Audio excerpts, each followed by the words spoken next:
Harka fuunee jirtu hordoftoota Oromiyaa Global Media oduu fi odeeffannoo guyyaa har'aatiif qopheeffanne akka itti aanutti dhiyeessine itti dhiyaadhaa isiniin jenna.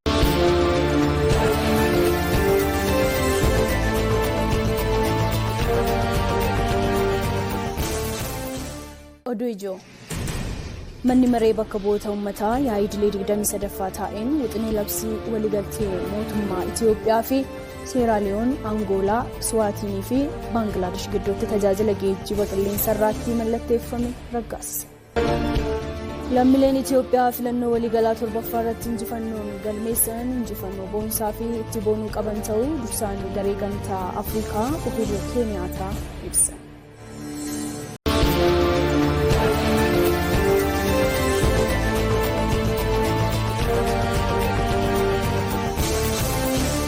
Manni maree bakka bu'oota uummataa yaa'ii idilee 23ffaa taa'een wixinee labsii waliigaltee mootummaa Itiyoophiyaa fi Seeraaliyoon, Angoolaa, Suwaatinii fi Baangilaadesh gidduutti tajaajila geejjiba qilleensa irratti mallatteeffame raggaasiseera.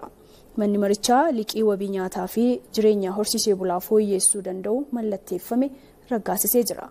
Manni maree bakka bu'oota uummataa yaa'ii idilee 23ffaa bara hojii 5ffaa taa'een wixinee labsii waliigaltee liqii mootummaa Itiyoophiyaa fi waldaa misoomaa addunyaa gidduutti taasifame mallaqaa hojiilee misoomaa fi seeftineetiif oolu doolaara Ameerikaa miiliyoona 200 raggaasiseera.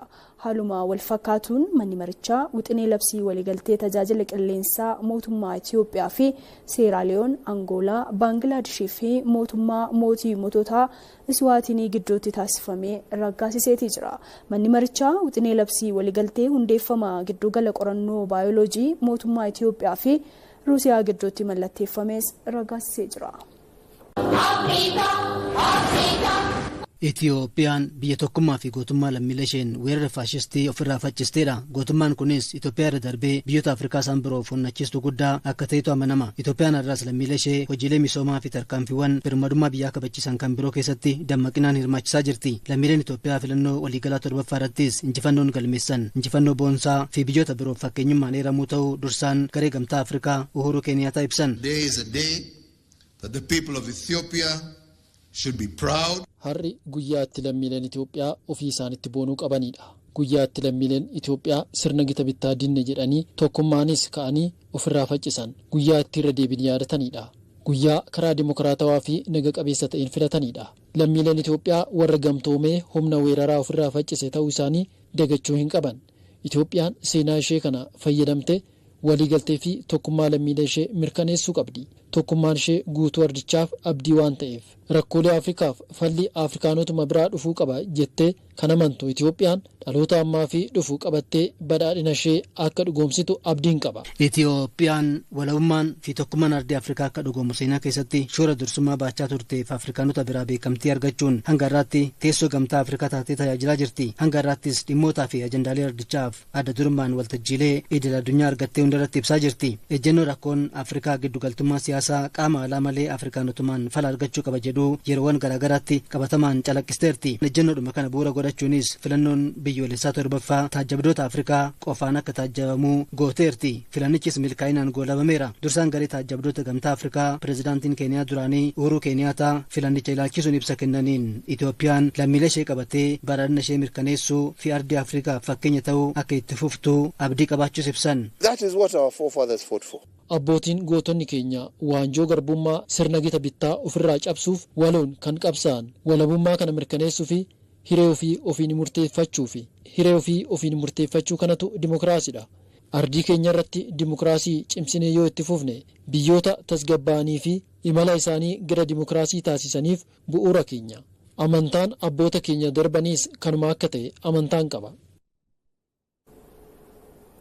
Gamtaan Afrikaa filannoo hafeef tumsa barbaachisu hundaa ni taasisnaa jedhan Uhuuruu Keeniyaattaa. Walitti qabduu boordee filannoo biyyaalessaa Milaatu Warqa Haayiluu Pireezidaantii Keeniyaa duraanii fi dursaa garee taajabdoota Afrikaa gamtaa Afrikaa Uhuuruu Keeniyaattaa waliin mari'ataniiti jiru. Dhimmoota adeemsa sagalee kennuu irratti taajabbii fi filannoon boodaa irratti mari'ataniiru. Adeemsa filannoo hafeef gamtichi tumsa barbaachisu hundaa taasisuuf murannoo qabaachuu Uhuuruu Keeniyaattaan mirkaneessaniiru. Jilli taajabdoota gamtaa Afrikaa miseensota 73 hammatee kan Pireezidaantii Keeniyaa duraanii Uhuuruu Keeniyaattaan durfamu qophii filannoon duraa fi adeemsa kenniinsa sagalee filannoo waliigalaa torbaffaa Itiyoophiyaan caamsaa 24 bara 2018 gaggeessite taajjabuun kan yaadatamudha. Adeemsi filannoo naga qabeessa hirmaachisaa fi dimokraatawaa ta'uu isaa kan mirkaneessan keessaa tokko adeemsa koominitiin dhiyaatu jiraachuu isaati. Filannoon booda bu'aa filannoo fudhachuun ammoo mallattoo ammayyummaadha. Filannoon qaamni sagalee uummataan injifate amaana uummataan itti kenname hojiitti jijjiiruun qaamni osoo hin injifatin hafe immoo marsaawwan filannootti aanuuf kan ittiin of qopheessudha. መጨረሻ ተጠናቆ ሲመጣ ብሔራዊ ምርጫ ቦርድ የሚገልጸውን ድምጽ ጠብቀን እሱን በጸጋ መቀበል yeroo xumuramee dhufu bu'aa sagalee boordiin filannoo biyyoolessaa ifoomsu eegnee fudhachuu qabna.